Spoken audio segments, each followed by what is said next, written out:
评论区很多兄弟想看的啊，对标荣升501的美的新款冰箱 M5R531到底怎么样？我已经全部拆开了啊！大家首先不要被这个 M531给忽悠了啊！这个531它不是它真正的升数，真正的升数是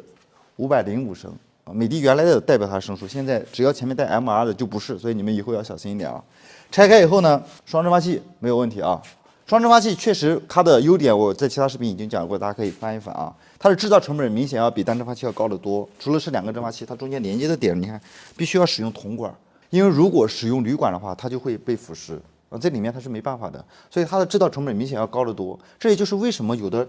品牌呢在直播间里面天天说我们只使用单蒸发器冰箱，因为我们的技术更成熟，我们单蒸发器双循环、3循环我们就可以防传闻，我们就可以保鲜效果更好，其实就是为了降成本忽悠你的。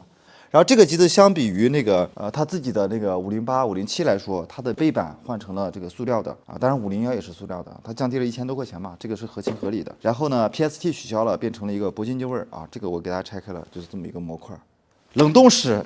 我觉得真的是被你们逼疯了，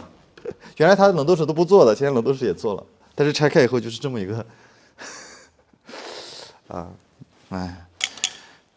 它的这个。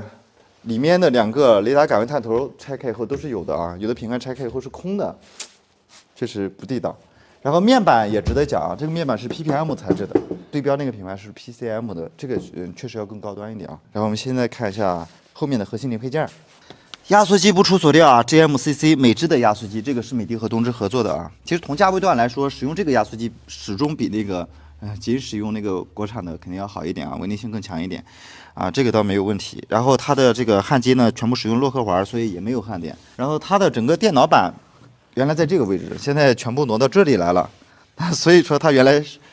天天说一体板，那现在到这个位置，因为它比较小，所以它就变成了2个分体的。电容使用的是一个国产的，这个叫大通电子，也还行整体。做这种分体板，我觉得有好处啊，就是后期我们假如坏了，对吧？我们只换其中的一部分。这个机子整体的配置，我觉得可圈可点啊，就是能够出一个跟荣升501这种神机 PK 的机子，我觉得也是好事情，让他们相互卷啊，最终受益的是我们啊。下一期如果说